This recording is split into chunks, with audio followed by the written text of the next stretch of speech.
Gente, é o seguinte, tá rolando uma discussão grande sobre o PL das fake news. Esse projeto de lei é super, super, super, super importante. Por favor, se você está assistindo esse vídeo, não vá embora, porque a gente não vai falar hoje do Bolsonaro, sei lá do que, tá? Isso aqui, na verdade, é mais importante do que o Bolsonaro nesse momento, nesse dia de hoje, tá? Por quê? A regulação das plataformas e das redes sociais no Brasil, ela é praticamente inexistente. As empresas que detêm essas plataformas, e estou falando de Google e de Facebook, que são as grandes mesmo, e aí TikTok, Twitter, né? Mas assim, Meta e Alphabet são as duas principais, tá? Inclusive em termos de dinheiro no Brasil hoje, por enquanto. Elas, claro, elas têm que cumprir legislação local em relação a direitos trabalhistas, né? Direitos tributários, mais ou menos também, porque muito desse dinheiro vai para fora do Brasil, né? Mas não existe uma regulação específica para o negócio delas. O que eu estou querendo falar com o negócio delas? Não existe uma legislação específica no Brasil que trate daquilo que elas fazem de fato e não só da burocracia para você ter uma empresa. Então, tem regulação para você ter a burocracia para ter a empresa. Claro, você vai contratar alguém, tem que ser um CLT, tem que pagar FGTS, 13º, isso tudo bem, tudo beleza. Mas o negócio está completamente desregulado e o certo é, né, Renata Miele, que você me ensinou, regulação e não regulamentação. Espero que eu esteja falando a coisa certa e não tenha confundido as palavras, tá? Então, elas vivem hoje no Brasil, e isso não é no mundo todo não, tá? Tem lugar que não é assim. E vocês vão ver essa galera esperneando, achando que parece que o Brasil é o único país que está fazendo isso. E na verdade não é, o Brasil está atrasado nesse negócio. Então elas vivem numa espécie de faroeste e caboclo, assim, né? Para usar uma coisa mais abrasileirada. Na prática, meio que faz o que quer, vai indo no Bumba Meu Boi, e quando a justiça consegue, a justiça vai indo atrás e catando cavaco e tentando tapar buraco. É assim que está sendo feita a coisa. A gente viu nas eleições, a gente viu antes das eleições, a gente viu gente postando para ter golpe de Estado, para acabar com urna eletrônica, para não sei o que. A gente viu de tudo. De tudo. A gente viu anos atrás, e não é o único caso. Não é o único. Mas ele é um caso emblemático. Procurem no Google depois aí. No Google, né? Procurem no Google. Que quando vocês fizerem essa busca, o Google vai ganhar algum dinheirinho com vocês, porque é assim que o Google ganha dinheiro. Quando a gente vai lá e usa, o Google ganha uma grana. É assim que a coisa funciona, né? A economia da atenção, né? O Google ganha dinheiro com o nosso tempo, que é um recurso finito e não renovável. Procure no Google sobre a bruxa do Guarujá e vocês vão entender do que eu estou falando. Uma pessoa que foi linchada e assassinada no meio da rua porque foi confundida com uma bruxa, entre aspas, que estava raptando crianças para fazer rituais satânicos. Primeiro, que bruxa não existe. Segundo, que ninguém estava raptando ninguém. Segundo, que não tinha ritual satânico nenhum. E quarto, que não era aquela moça. E essa notícia, entre aspas, ficou circulando numa página específica do Guarujá na época, eu não lembro exatamente o nome, dentro do Facebook. Então o Facebook fez audiência e dinheiro com aquilo. Porque é assim que o Facebook faz dinheiro.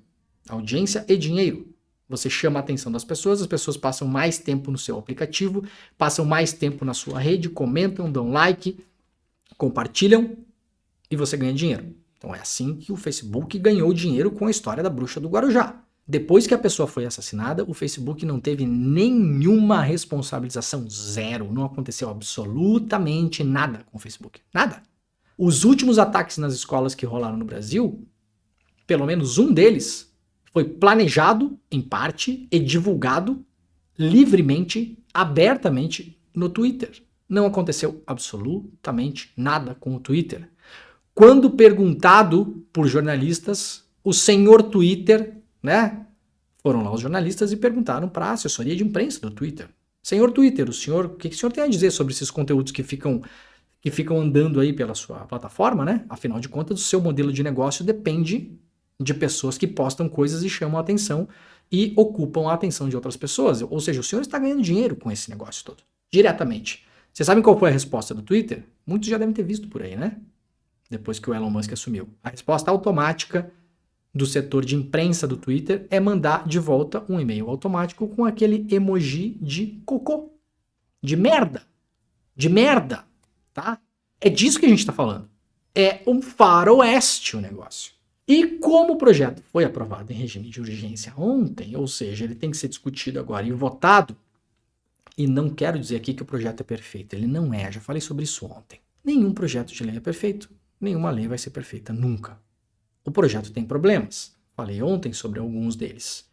Falei também sobre falsos problemas que as pessoas estão encontrando por aí. Quais são os 2 falsos problemas? Um deles é dizer que o projeto libera os políticos para falarem o que quiserem na internet e em qualquer lugar. Isso é mentira, isso é falso. Os políticos eles seguem tendo que seguir a mesma legislação de antes, não muda absolutamente nada. O projeto poderia ser mais claro em relação aos políticos, sim, mas aconteceria 2 coisas. Primeiro, que dificilmente ele seria aprovado.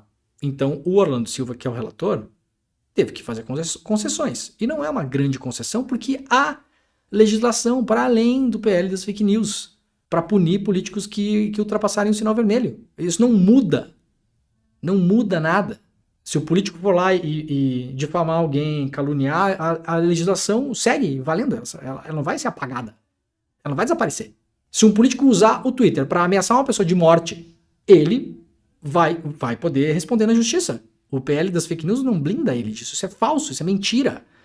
Isso é a muleta que uma parte do antipetismo brasileiro se agarrou para poder falar mal do PL das fake news. Isso é falso. Então, primeira coisa, isso é falso. Segunda coisa, como que as redes sociais estão reagindo em relação a isso? Então, a gente vai acompanhar aqui. Olha aqui, ó. Prestem atenção. Notícia que foi publicada lá pelo Guilherme Amado, no Metrópolis. Google diz estar muito preocupado com o PL das fake news. Essa notícia é de hoje, publicada 59 minutos atrás. Exatamente 59 minutos atrás, tá? Notícia de hoje. Google muito preocupado com o PL das fake news. E aí, nesse muito preocupado, é uma nota oficial, né? Então, primeira coisa, ó, para deixar claro, o projeto de lei das fake news do Orlando Silva, que vai ser votado, ele não cria proteção para usuários disseminarem crimes, conteúdos ilegais e desinformação com o propósito de causar danos. Não cria, isso é mentira, isso é falso. Se você está seguindo pessoa na internet, a pessoa está falando isso para você, você pode ir lá e falar, você está mentindo, isso é falso. Se um político for lá ameaçar uma pessoa de morte, o político vai responder, se o caso for denunciado, né, por ameaça, por grave ameaça. Se o político for lá e caluniar alguém, vai responder por calúnia e eventualmente vai ser condenado. O PL das fake news não muda absolutamente nada da estrutura em relação a nada, tá? Então, pelo contrário, inclusive ele cria um tipo penal restrito e específico para quem usa as plataformas com esse propósito, tá? Então, ó, artigo 51, por exemplo, promover ou financiar pessoalmente ou por meio de terceiros, mediante o uso de conta automatizada, os populares robôs, né? E outros meios ou expedientes não fornecidos diretamente pelo provedor de aplicações na internet, divulgação em massa de mensagens que contenha fato que é sabidamente inverídico, que seja capaz de comprometer a rigidez com H, né, do processo eleitoral, ou que possa causar dano à integridade física e seja passível de sanção criminal, pena, reclusão de 1 a 3 anos de multa. Então, pelo contrário, o projeto cria, inclusive, uma outra tipificação penal, o artigo 51. Então, se você for lá e criar, por exemplo, se você for um candidato à presidência da República, né, um compulsório mentiroso, um cretino, por exemplo, e se valer de uma rede, né, de pessoas reais ou não, de contas automatizadas, e essa rede espalhar propositalmente para milhões de pessoas, e aqui vou ler de novo o artigo 51, fato sabidamente inverídico que seja capaz de comprometer o processo eleitoral ou que possa causar dano à integridade física de pessoas. Pena de 1 a 3 anos de multa. Então é mentira que o projeto blinda. Mentira, tá? Falso. O problema é que muito antipetista estava perdido nesse negócio, né? E aí tinha que achar alguma coisa ali para falar, então achou esse negócio. Ah, e o projeto ele foi criado para blindar a classe política. Falso, mentira, tá? E aí o Google vai lá e diz quais são as suas grandes preocupações, né? O Google diz estar muito preocupado com o PL das fake news. Aí o Google Brasil divulgou um texto. Aí você vai ler o texto lá, texto. Estamos muito preocupados com as consequências indesejadas para o país caso o texto atual seja aprovado sem uma discussão aprofundada. Pausa. Essa discussão está acontecendo desde antes da pandemia. Esse PL do Orlando Silva tem anos. O Google não está preocupado com tempo de discussão. Pelo contrário, o Google financiou parlamentares, pagou viagens para parlamentares e brincar na Disney, ir para os Estados Unidos, fez encontro, criou uma bancada ali artificial de vários parlamentares que estavam unidos sobre um guarda-chuva lá, né, que foi apelidada de bancada do like. Então o Google não está surpreso com o pouco tempo de discussão. Tanto não está que há muitos anos está organizado para tentar derrubar esse e qualquer projeto de lei que mexa fundamentalmente nos seus negócios. Então, primeira coisa, doutor Marcelo Lacerda, diretor de Relações Governamentais e Políticas Públicas do Google Brasil. Falso. Que não teve discussão aprofundada. Falso. O projeto, e aí sim, o projeto correu mais depois do 8 de janeiro, da tentativa de golpe de Estado? Sim. Por quê? Porque antes ele não estava andando também. Então antes ele simplesmente não estava andando. E a preocupação real de muitos ativistas e estudiosos, cientistas que trabalham com esse tema no Brasil é que o projeto fosse desfigurado por conta da reação, né, à tentativa de golpe de Estado. E isso não aconteceu na medida em que se temia. O projeto segurou, digamos assim, a sua ideia, a sua concepção inicial, tá? O projeto não foi apertado, e eu seria o primeiro a falar aqui, né? Olha, esse projeto, peraí, pode causar censura, pode causar isso, pode causar... Não é o caso do projeto. E depois de aprovado, o projeto ainda vai ter que ser regulamentado, e depois de regulamentado ainda, eventualmente, coisas que fiquem dúbias vão ser decididas nos tribunais superiores, e vai se ter jurisprudência, com um olho no projeto, na lei, e o outro olho na demais legislação do Brasil. Penal, civil e a Constituição. Então, qualquer parte ali que entrar em conflito com uma cláusula pétrea da Constituição, por exemplo, ela vai ser esmagada pela Constituição. Então, assim, o projeto não está sendo discutido da noite para o dia. Como o senhor do Google fala aqui, o senhor Lacerda, parece que inventaram o projeto ontem, tá? Na verdade, isso é falso, isso é mentira. Então, vamos lá. A Câmara aprovou com urgência. Sim, aprovou com urgência ontem, mas esse projeto não é de ontem. E vocês sabem disso, senhores do Google. Vocês têm uma bancada na mão de vocês, a bancada do like. Vocês estão organizados há muito tempo. E aí, segue a nota do Google, afirmou apoiar fortemente os objetivos centrais do projeto, ou seja, o combate à desinformação e o abuso das redes sociais.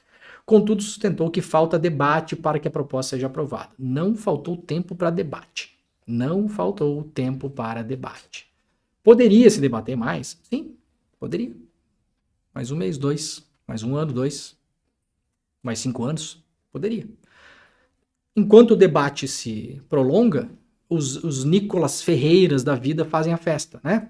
O Zé Trovão faz a festa, né? As pessoas vão espalhando aquelas coisas. E aí o Google pede, fale com o seu deputado ou deputada e nos ajude a chamar a atenção para os potenciais impactos do PL 2630 com a hashtag #MaisDebatePL2630, né? Escreveu o executivo do Google, estimulando que as pessoas pressionem parlamentares nas redes sociais. Vai chamar quem aqui? Vai chamar só gente maluca de extrema direita, tá, Google? Vocês sabem disso, né? Vocês sabem quem vocês estão atiçando com essa mensagem aqui, né? Aí vamos lá. Quais são as críticas do Google em relação ao projeto?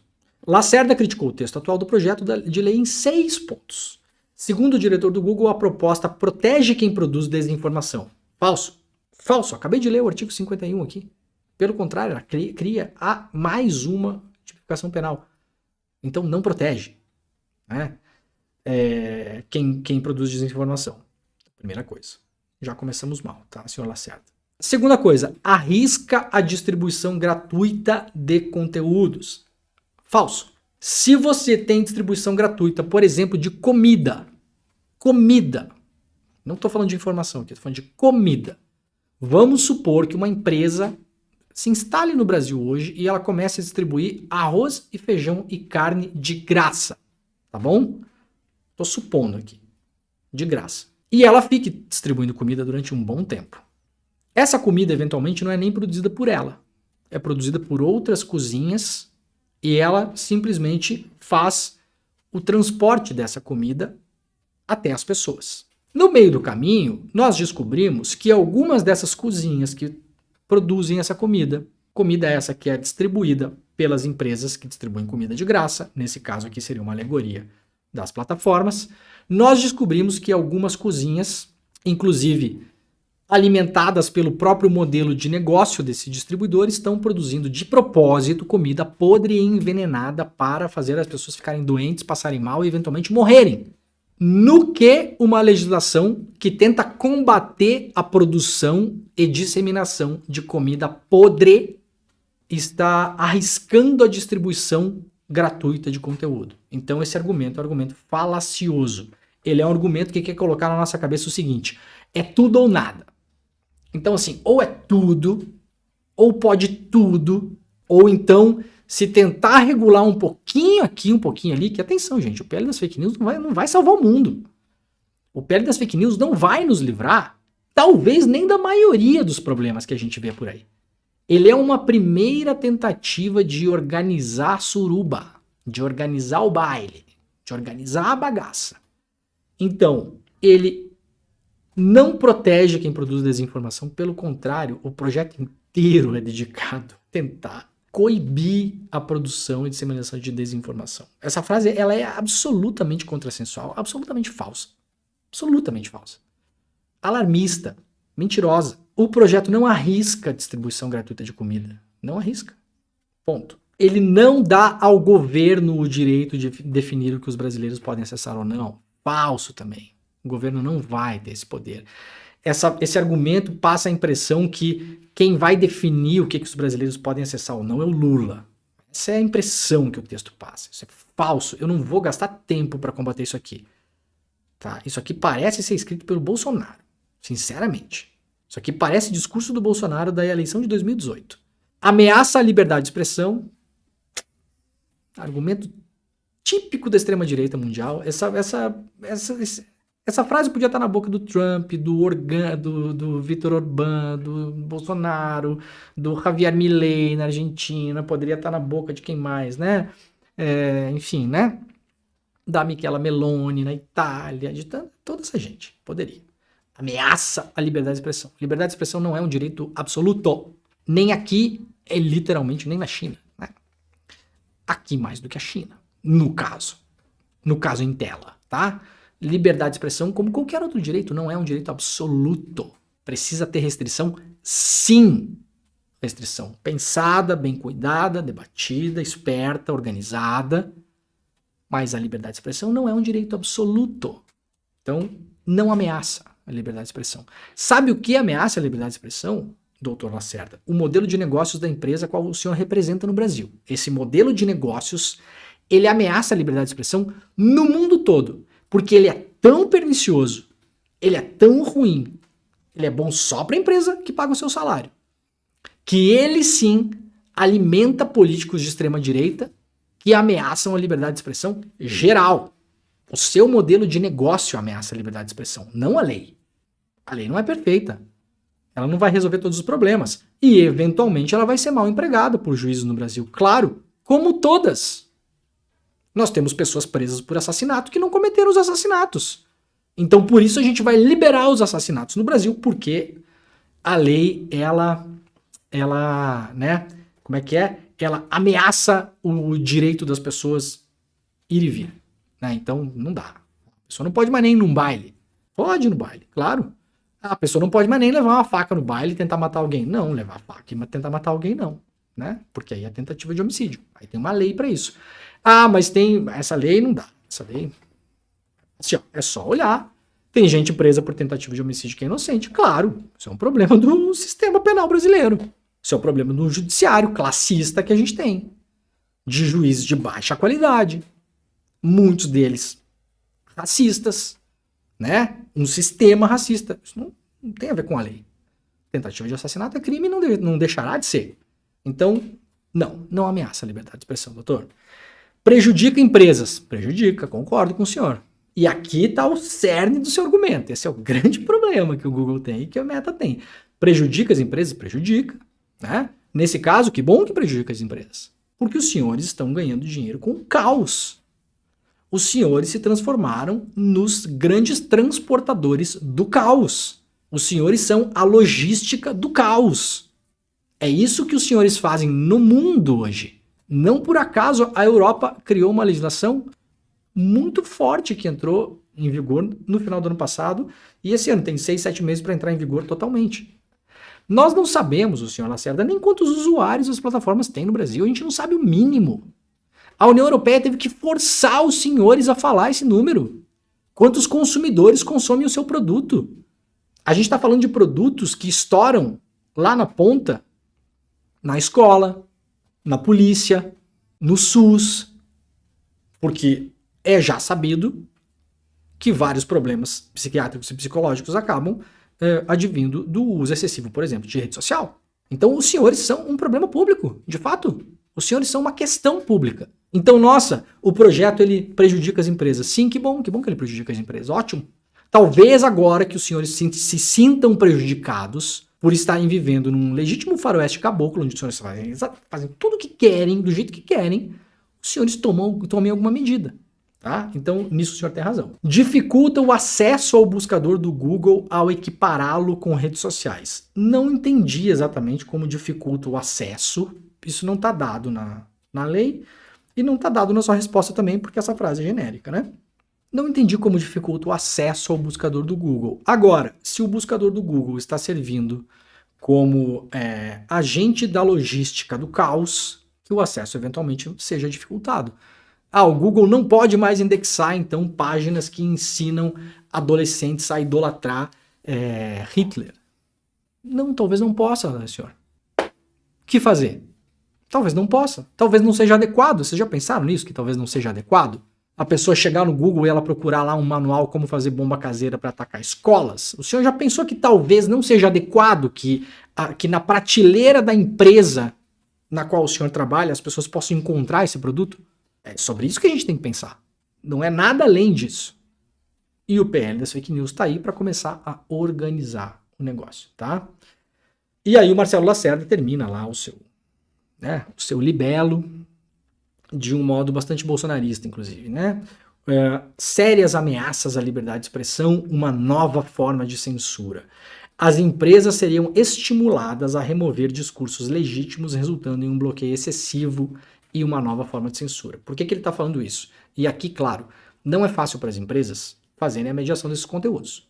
Eu admito que não é. Eu não sei quantas mil horas eu li esses dias que o Google faz de upload de conteúdos por hora, né? Então, cada hora no Brasil, o Google faz lá uns uploads de não sei quantas horas de vídeo. Não é fácil. Mas é um negócio de vocês, né? Caramba. O que eu tenho a ver com isso? Na hora de ganhar um monte de dinheiro e se tornar uma das empresas mais valiosas do mundo, os senhores não procuraram as pessoas para dividir os lucros. Então agora os senhores não nos procurem para dividir os seus problemas empresariais. Nós não temos absolutamente nada a ver com isso. Os senhores criaram um negócio bilionário entre as 10 empresas mais valiosas do mundo. 7 são de tecnologia, né? E o que nós temos a ver com isso? Nada, nós não fomos chamados para festa. Então o senhor não nos chame, por gentileza, para o velório, né? Espero que não seja o velório das empresas de tecnologia, não tô. Isso que eu tô falando agora. É o seguinte, meu camarada. É o negócio de vocês. O que o senhor quer que a gente faça? Né? Se os senhores estão no negócio de automóveis e uma parte da frota de automóveis de vocês é ultra poluente e cria-se uma regulação para que os senhores tomem uma atitude. Aí qual que é a desculpa? Os senhores vão falar o seguinte: não, então essa legislação é péssima, porque a gente não tem como tirar só os automóveis ultra poluentes do mercado. Então a gente vai acabar fazendo o quê? A gente vai tirar vários outros que não são. E isso vai prejudicar. Bom, isso é uma incapacidade do negócio de vocês. Finalmente admitido que vocês criaram um monstro e que esse monstro perdeu o controle. O que é que nós temos a ver com isso? Isso é um problema da empresa. Nós temos, claro, muito a ver com isso, porque nós sofremos as consequências disso, né? Agora, isso não é culpa da legislação. Isso não é responsabilidade do legislador, do parlamento. O parlamento está tentando organizar isso, tá? Então, primeiro, não faz sentido isso tudo, né?